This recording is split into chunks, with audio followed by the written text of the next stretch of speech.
Oh, I'm enjoying this. Watching someone else unpack is a little bit like Christmas. You don't know what's in the box. Hoping I'll like it, and then, if I'm not excited by it, oh well, there's always the next box. Oh, look at that. That's quite the collection of toys you have. Oh, of course, collectibles. Yes. Oh, they all go on that shelf like that, do they? No, I would have nothing negative to say. I promised I. No, yes, I do have a lot to say. Oh my goodness, how could you? It is like toyfetti out there. It's just a cacophony of colors and shapes, and you can't rest your eye. What are you doing? Yes, exactly. You're putting them on display. And why are you putting them on display? Because you like them exactly so. Is this really the way to show how well you like them? By turning them into just one large mass of color and chaos? I mean, let me put it another way. I like roses. Yes, I know it is very basic of me, but I like them nonetheless. I like a single rose that I can focus on. The rose itself is perfect, and I appreciate it. I don't have to have many. If I have more, then I have a rose bush. Not just a rose bush. I don't care for bushes as much as I like the flower. And if I have many rose bushes, then I have a garden. Now, certainly there is nothing wrong with having a beautiful garden, an impressive collection of flowers and bushes. But if it's the rose that I like, then I don't need the garden, do I? The garden would detract from the rose. I can't focus on the rose because it's a small part of something larger. Now, in your case, the something larger is, well, let's just say it lacks cohesiveness. No, dear, I'm not suggesting you get rid of your doll collectibles. I'm suggesting that you display them with intention. Maybe a smaller collection here and a smaller collection there. Or just a few at a time that you trade out. I mean, honestly, does this lovely lady here deserve to have her light hidden under a bushel? Well, there are a few ways you could display her. Look, I see that she's represented here, and here, and here. You could put all of these together and just make that your... Yes, your Lois Lane display. Or, look at this. I see that this one is done in the same pinup style as this one and this one. You could put those together. Yes, yes, your DC bombshells. I like that name. It's quite apt. And then here you have these Batman, to-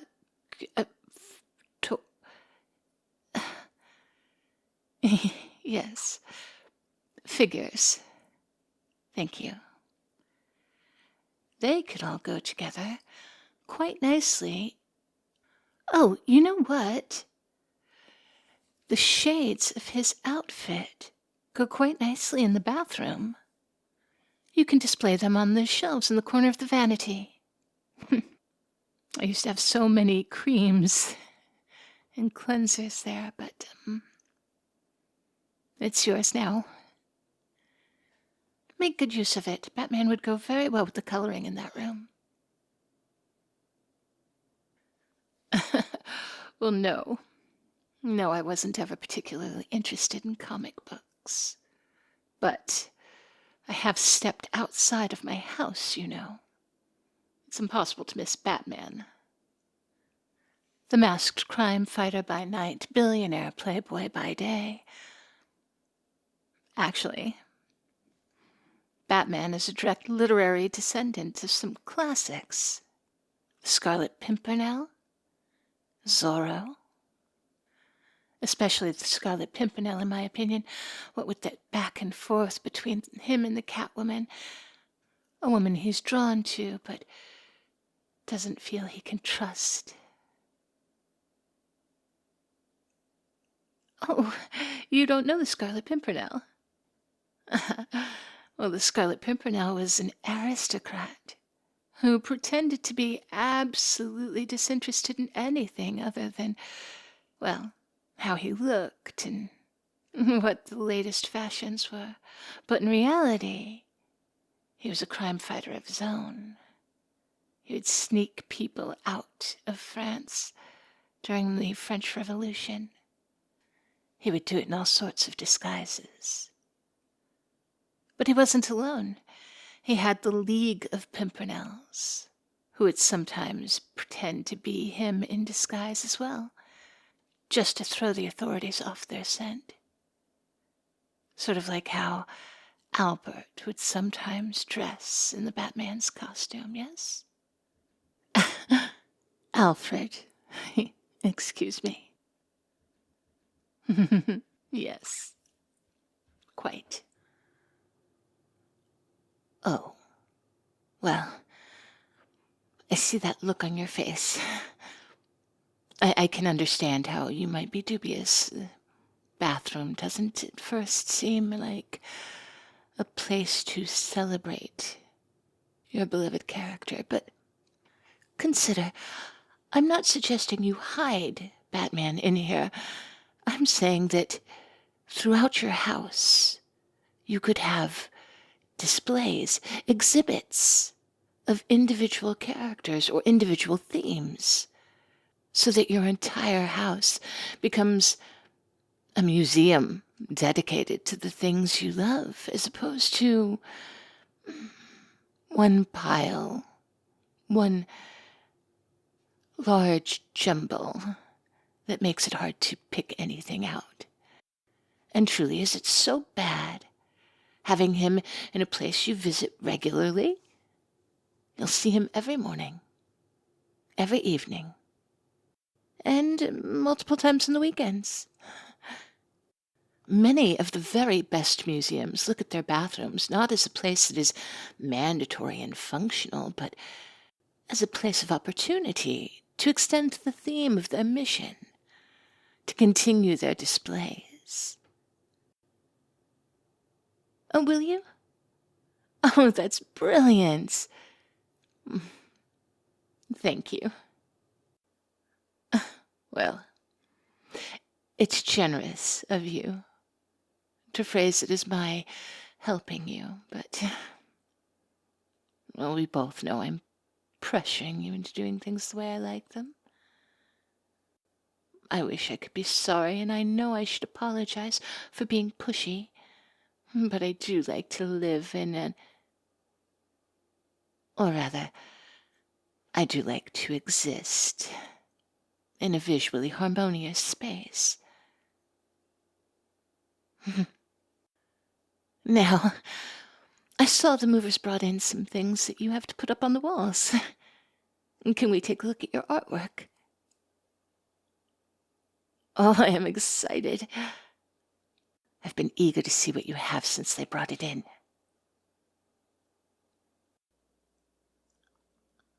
Oh.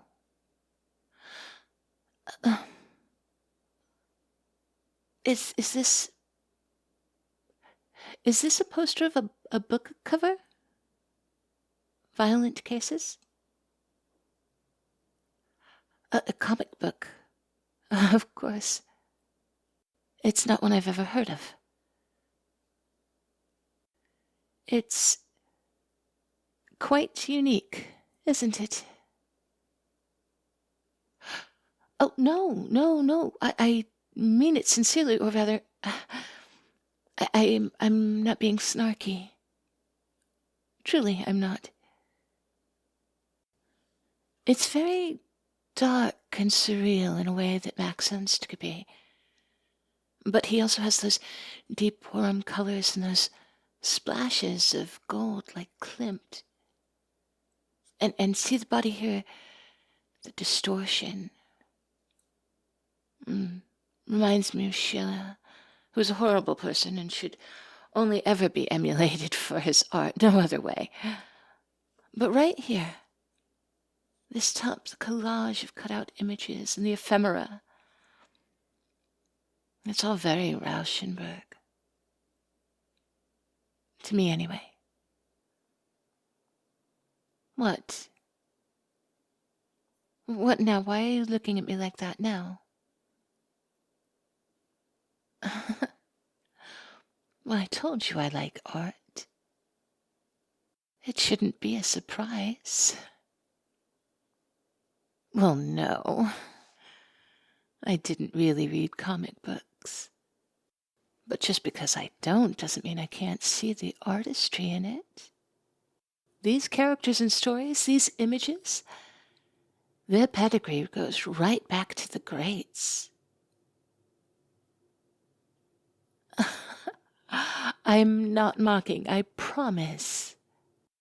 Look, that mug you were drinking from this morning, the one with the comic book image on it, of the woman surrounded by water, crying, and the thought bubble that said, I don't care. I'd rather drown than call Brad for help. Do you know what that's from? A comic book? Well, no. Yes. Sort of. That's a famous painting by Roy Lichtenstein. That image was a sort of reimagining of a comic book panel. But the waves around the woman came straight from a century-old Japanese woodblock print. Lichtenstein was famous for showing us familiar things through a familiar but different lens. He turned the seemingly mundane eye of commercial printing techniques onto the well-known works of art from Van Gogh all the way to Walt Disney. He reproduced a Van Gogh in primary colored dots in order to emulate the Ben-Day dots that make up comic images. He wasn't the only artist at the time trying to make us take a second look at things that were almost mundane, like comics and cartoons. Andy Warhol was as well, but Andy Warhol was forced to refine his technique and create his famous Campbell's soup can in response to having lost a gallery opening to Lichtenstein, because their bold lines and emulation of commercial printing techniques made them seem too similar to be exhibited in the same gallery at the same time, and Lichtenstein had been seen first. But that part is beside the point. When Lichtenstein first started painting in his now famous Ben-Day dot style, he was criticized for being vulgar, common, and completely lacking in originality. But they missed the point entirely. Lichtenstein's art is like jazz. Something that could only be created when two different cultures are brought together, like the rhythm of African music and the harmony of European. When you marry these two classical art forms and add improvisation, you get something new and transformative and magical, and no less high art than its ancestors. That's what your comic books are. So no, I'm not being disingenuous when I suggest we display these works in a way that celebrates them. And yes, I do want a sense of visual balance and harmony in the room, a place to rest my eyes.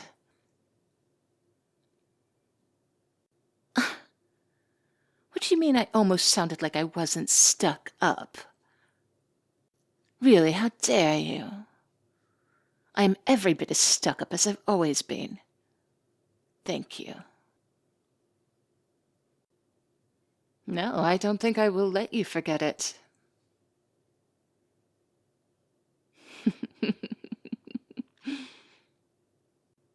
Now go. Open up the next box. I'm going to see what else we're dealing with.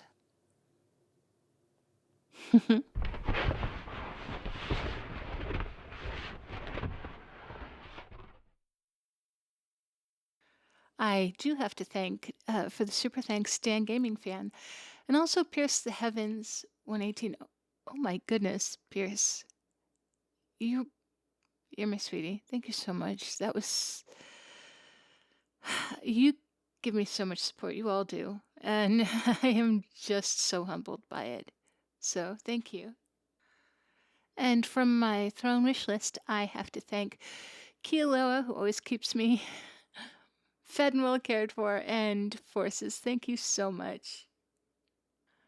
I have new patrons to welcome to the Patreon, and I'm so glad to see Squid Killer 102 there, and John Tyler and CGW Arts.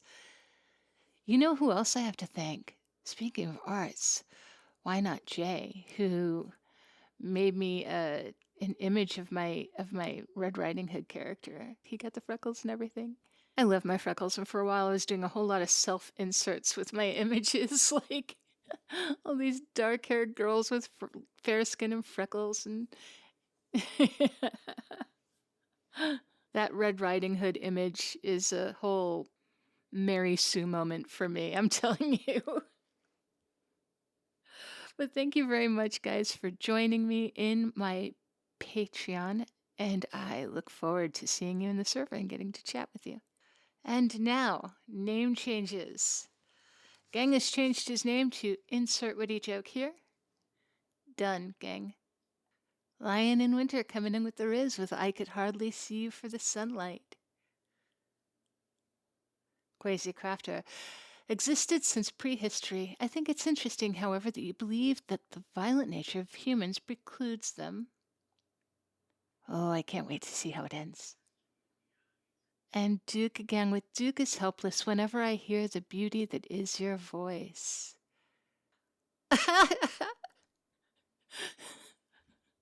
Forces has changed his name to Uwu Kitty 69.